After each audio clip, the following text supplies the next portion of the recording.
আসসালামু আলাইকুম। আমি তামান্না। আশা করি সকলে ভালো আছেন এবং সুস্থ আছেন। কে কোথায় থেকে আমার ভিডিওটি দেখছেন অবশ্যই কমেন্টসে জানাতে ভুলবেন না। সকালবেলা ঘুম থেকে উঠে বিছানাগুলো গুছিয়ে নিচ্ছিলাম।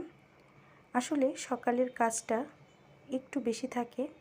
ঘুম থেকে উঠে বিছানাগুলো পরিষ্কার করা, নাস্তা তৈরি করা সব কিছু মিলে একটু ব্যস্ত সময় চলে যায়। আজকের ওয়েদারটা ছিল একদম আলো ঝলমলে আর প্রচুর বাতাস। বেশ দারুণ লাগছিল।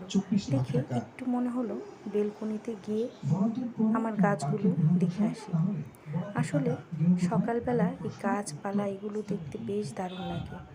সব কিছু মিলে সুন্দর একটা ওয়েদার।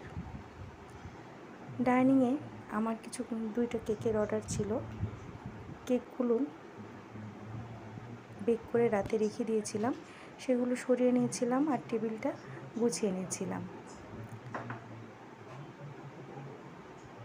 গোছানো প্রায় কমপ্লিটের পথে। টেবিলটা একটু ক্লিন করে রান্নায় চলে যাব। আসলে সকালবেলা সব কাজগুলো একদম সিরিয়াল মতো করলে কাজের তেমন একটা প্রেশার পড়ে না। আজকের নাস্তায় তৈরি করেছি পরোটা, সেমাই আর গরুর মাংস। গরুর মাংসটা দ্রুত রান্না করার জন্য আমি ভোরবেলায় মাংসটা বের করে রেখে দিয়েছিলাম।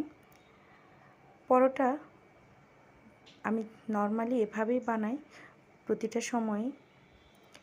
এভাবে পরোটা বানালে পরোটাটা সফট হয় এবং খেতেও বেশ দারুণ লাগে।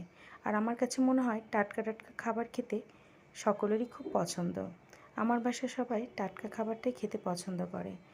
এখানটায় প্রয়োজন অনুযায়ী পেঁয়াজ, রসুন, গোটা রসুন ব্যবহার করেছি, দিয়ে দিয়েছি আস্ত মরিচ, দিয়ে দিয়েছি আদা, দারচিনি, সাদা এলাচ, কালো এলাচ, তেজপাতা, লবণ, দিয়ে দিচ্ছি জিরের গুঁড়ো, ধনিয়ার গুঁড়ো। এক কথায় সব মশলাগুলো দিয়ে তেল দিয়ে ভালোভাবে হাতে মেখে নেব।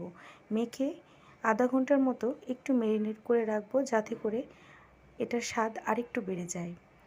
আর দ্রুত যাতে রান্না হয় এর জন্য প্রেসারে 2-3টা সিটি দিয়ে নেব। প্রেসারে উঠিয়ে দিয়ে এর ফাঁকে আমি সেমাইটা রেডি করে নিচ্ছিলাম। আসলে সকালেরই ব্যস্ত সময়ে দ্রুত রান্না করার জন্য প্রচুর তাড়াহুড়া হয়ে যায়, কারণ বাচ্চাদের নির্দিষ্ট একটা সময়ে বের হতে হয়।